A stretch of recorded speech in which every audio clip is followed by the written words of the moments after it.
ഇപ്പോൾ മുനമ്പം വിഷയവുമായി ബന്ധപ്പെട്ട മന്ത്രിമാർ സംസാരിക്കുന്നുണ്ട്. മന്ത്രി പി രാജീവ് സംസാരിക്കുകയാണ്. മുഴുവൻ കൈവശാവകാശക്കാരുടെയും നിയമപരമായിട്ടുള്ള അവകാശം സംരക്ഷിക്കാനുള്ള ശാശ്വതമായ പരിഹാരം. അതിപ്പോൾ നമുക്കൊരു യോഗത്തിലിരുന്നൊരു പ്രഖ്യാപനം നടത്തിയാൽ വീണ്ടും ചിലപ്പോൾ ഇവർ തന്നെ പ്രതിസന്ധിയിലായി വരും. അപ്പോൾ അവരുടെ താല്പര്യം സംരക്ഷിക്കാൻ ഏറ്റവും ഉചിതമായത് വളരെ ശരിയായൊരു അന്വേഷണത്തിൻ്റെ അടിസ്ഥാനത്തിൽ വേറെ പ്രശ്നങ്ങളൊന്നുമില്ലാത്ത ഒരു പരിഹാരമായിരിക്കും. അതിനാണ് വളരെ ഉയർന്ന ചുമതല വഹിച്ചിരുന്ന ഒരാളെ തന്നെ ഹൈക്കോടതി ആക്ടിംഗ് ചീഫ് ജസ്റ്റിസായി ചുമതല വഹിച്ച ആളെ തന്നെ ഈ പരിശോധനയുടെ ഒരു എൻക്വയറി കമ്മീഷൻ ആക്ട് പ്രകാരം തന്നെ ചുമതലപ്പെടുത്താനായിട്ട് നിശ്ചയിച്ചിട്ടുള്ളത്. ഇപ്പോൾ ഇത് വരുന്നവരൊരു തുടർ നടപടി ഉണ്ടാവില്ല. പുതിയ നോട്ടീസുകൾ കൊടുക്കില്ല. കൊടുത്ത നോട്ടീസുകൾ തുടർ നടപടികൾ ഉണ്ടാവില്ല. അത് ഗവൺമെൻറ് വഖഫ് ബോർഡിനോട് അഭ്യർത്ഥിച്ചു. കാരണം ഞങ്ങൾക്ക് വഖഫ് ബോർഡിനോട് ഡയറക്ഷൻ ഇതുള്ളൂ. വഖഫ് ബോർഡ് അത് അംഗീകരിച്ചു. തുടർ നടപടികളൊന്നും തന്നെ കൊടുത്ത നോട്ടീസിലുണ്ടാവില്ല. ഈ കൈവശാവകാശമുള്ള അവിടെ താമസിക്കുന്ന ആളുകളുടെ കാര്യങ്ങളിലെല്ലാം മറ്റ് നോട്ടീസ് കൊടുക്കാനും ഇനി കഴിയുന്നില്ല ഈ തീരുമാനം വരുന്നത് വരെ.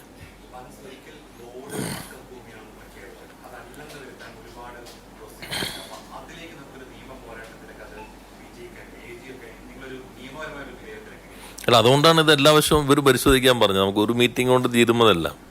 ഇപ്പോൾ നമുക്കറിയാം കോടതി വിധികളുണ്ട്, വഖഫ് ട്രിബ്യൂണലിൻ്റെ ഇതുണ്ട്. സർക്കാരിന് ഇതിന് അധികാരമില്ല. നിങ്ങൾ നിസാർ കമ്മീഷൻ്റെ അത് നോക്കിയാലും അറിയാം. ഞങ്ങൾ ഇത് പരിശോധിക്കാനുള്ള അധികാരം ഞങ്ങൾക്കില്ല. വഖഫ് ബോർഡാണ് ഇതിൻ്റെ അതോറിറ്റി എന്ന് ആധികാരികമായി പറയുകയാണ് ചെയ്തത്. അതിൻ്റെ അടിസ്ഥാനത്തിൽ വഖഫ് ബോർഡിൻ്റെ തീരുമാനമുണ്ട്. ആ തീരുമാനത്തിന് ശേഷമാണ് നമ്മളിപ്പോൾ നികുതി അടയ്ക്കാനുള്ള അനുമതി നൽകിയത്. അത് ചോദ്യം ചെയ്ത ഹർജികളുണ്ട്. ഏകദേശം 9 കേസുകൾ ഹൈക്കോടതിയിൽ പല സ്വഭാവത്തിലും നിലനിൽക്കുന്നുണ്ട്. അപ്പോൾ ഇപ്പോൾ കമലേഷ് ചോദിച്ചതുപോലെ ഈ സങ്കീർണതകളല്ലാണ്ട് ഒരു ഒറ്റ നിമിഷം കൊണ്ട് തീരുന്നത്. പിന്നെ ഇത് കരാറ് കൊടുത്തിട്ട് വിൽപ്പന നടത്തിയിട്ടുണ്ട്. അങ്ങനെ കുറേ കേസുകളുണ്ട്. അപ്പോൾ അതിൽ ഇപ്പോൾ താമസിക്കുന്നവർ നമ്മളൊരു പ്രഖ്യാപനം നടത്തി നിങ്ങൾക്കിത് അവകാശം എന്ന് പറഞ്ഞാൽ നാളെ ആർക്കും ചോദ്യം ചെയ്യാം. കാരണം വഖഫ് എന്ന് പറഞ്ഞാൽ മൊത്തം സംവിധാനമല്ലേ. അതിലൊരാൾ പോയി ക്വസ്റ്റ്യൻ ചെയ്താൽ നേരെ ഇവരുടെ ഇത് ക്വസ്റ്റ്യൻ ചെയ്യപ്പെട്ട് കഴിഞ്ഞാൽ സുരക്ഷിതത്വമില്ലാതാവും. അപ്പോൾ എന്തുകൊണ്ടാണ് ഇതിലേക്ക് പ്രശ്നങ്ങൾ എത്തിയിരിക്കുമ്പോൾ എങ്ങനെ പരിഹരിക്കാൻ കഴിയും, ശാശ്വതമായിട്ടൊരു പരിഹാരം എങ്ങനെ ഉണ്ടാക്കാൻ കഴിയും, അതാണ് വളരെ പെട്ടെന്ന് 3 മാസം കൊണ്ട് തന്നെ റിപ്പോർട്ട് നൽകണം എന്നാണ് ഞങ്ങൾ കണക്കാക്കുന്നത്. അല്ല, കോടതിയിൽ ഞങ്ങൾ ഇപ്പോൾ സ്റ്റേ ചെയ്തേക്കല്ലേ.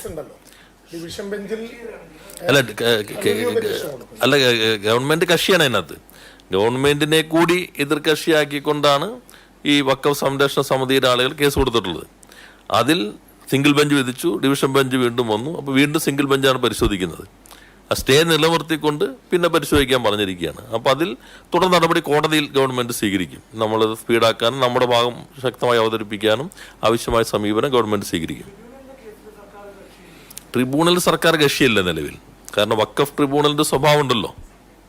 അല്ല, അതെല്ലാം പിന്നെ നീണ്ടുപോകുന്ന കാര്യങ്ങളാണല്ലോ. നമ്മൾ അതിലേക്ക് വിട്ടുകൊടുക്കാതെ അത് ആ വഴി പോട്ടെ. നമുക്ക് അതിനെക്കുറിച്ച് ഇപ്പോൾ തീരുമാനിക്കാൻ പറ്റില്ല. നമ്മൾ ഇതിനകത്ത് എവിടെ പോയാലും ക്വസ്റ്റ്യൻ ചെയ്യാൻ പറ്റാത്ത ഒരു പരിഹാരം എന്താണ്, അതാണ് നമ്മൾ നോക്കുന്നത്. ഇപ്പം നമ്മൾ ഇന്ന് പറഞ്ഞു നിങ്ങളിവിടെ ഉറപ്പിക്കുന്നു, ഞങ്ങൾ നികുതി അടയ്ക്കാൻ പറഞ്ഞു.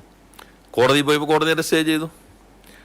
നാളെ വേറൊന്ന് പറഞ്ഞു, അപ്പോഴും ട്രിബ്യൂണലിൽ പോയി. ട്രിബ്യൂണൽ സ്റ്റേ ചെയ്ത് ഇവർ വീണ്ടും അനിശ്ചിതത്വത്തിലാവില്ല. ഓരോ തവണ ഇവർക്ക് സമരം ചെയ്യാൻ പറ്റില്ലല്ലോ. സമരം ചെയ്താലും പുതിയ പ്രശ്നം വീണ്ടും വന്നെന്ന് വരാം. അപ്പോൾ എന്താണ് ഒരു പെർമനന്റ് സൊല്യൂഷൻ എന്താണ്, അതാണ് സർക്കാർ ശ്രമിക്കുന്നത്. ശാശ്വതമായൊരു പരിഹാരം അതിന് ഈ കമ്മീഷൻ സഹായകരായിരിക്കുമെന്നാണ് പ്രതീക്ഷിക്കുന്നത്.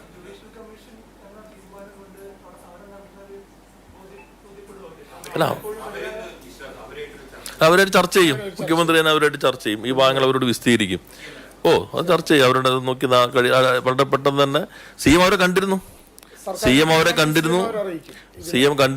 CM ഉറപ്പ് നൽകി നിങ്ങളുടെ ഒരു ഭയപ്പെടേണ്ടതില്ല, നിങ്ങളെ ഇറക്കി വിടുന്ന ഒരു സാഹചര്യം ഉണ്ടാവില്ല, ശാശ്വതമായ പരിഹാരം ഉണ്ടാവും. വളരെ പോസിറ്റീവായിട്ടാണ് CMനെ കണ്ട സമരസമിതിക്കാർ അതിനോട് പ്രതികരിച്ചത്. അവരും ഈ ചർച്ചയിൽ ഒരു റിസൾട്ട് ഉണ്ടാകുമെന്ന് തന്നെയാണ് പ്രതീക്ഷിക്കുന്നത്. അത് അവരറിയിക്കും. അവർ സമര നടപടികൾ തുടർ നടപടികളും അതിൻ്റെ അടിസ്ഥാനത്തിൽ നിർത്തിവെക്കണമെന്നും ഞങ്ങൾ അഭ്യർത്ഥിക്കും. മുഖ്യമന്ത്രി തന്നെ ഇത്തരം കാര്യങ്ങൾ അവരെ അറിയിക്കുന്നതായിരിക്കും.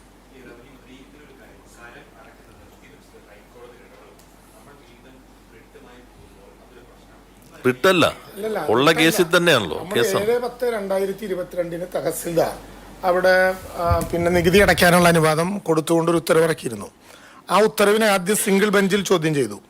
സിംഗിൾ ബെഞ്ചിൽ ചോദ്യം ചെയ്ത ഘട്ടത്തിൽ അതിന് അനുകൂലമായി സ്റ്റേ നടപടി ഉണ്ടായി. സ്റ്റേ നടപടി ഉണ്ടായപ്പോൾ വീണ്ടും കൗണ്ടർ അഫിഡവിറ്റ് കൊടുത്ത് റവന്യൂ വകുപ്പ് പോയി. ആ കൗണ്ടർ അഫിഡവിറ്റിൽ നിലവിലുള്ള ഉത്തരവ് മോഡിഫൈ ചെയ്തുകൊണ്ട് വീണ്ടും ഇറക്കാം, കരമടയ്ക്കാം എന്ന് കോടതി നിർദ്ദേശിച്ചു. അതിനെതിരായി ഒരു സംഘം ആളുകൾ ഡിവിഷൻ ബെഞ്ചിൽ പോയപ്പോൾ സിംഗിൾ ബെഞ്ചിന്റെ വിധി അബ്സല്യൂട്ടാണ് എന്ന് ഡിവിഷൻ ബെഞ്ച് കണ്ടെത്തി മറ്റു കാര്യങ്ങൾ തീരുമാനിക്കാൻ സിംഗിൾ ബെഞ്ചിൽ തന്നെ വാദം തുടരണം എന്ന് നിശ്ചയിച്ചിട്ടുണ്ട്. നേരത്തെ നിയമമന്ത്രി പറഞ്ഞതുപോലെ അതിൽ സർക്കാർ കക്ഷിയാണ്. അപ്പോൾ സർക്കാർ ആ കാര്യത്തിൽ സർക്കാരിന്റെ വാദമുഖങ്ങൾ ഉന്നയിച്ചുകൊണ്ട് സ്റ്റേ വെക്കേറ്റ് ചെയ്യാനുള്ള നടപടികളുമായി മുന്നോട്ട് പോകും.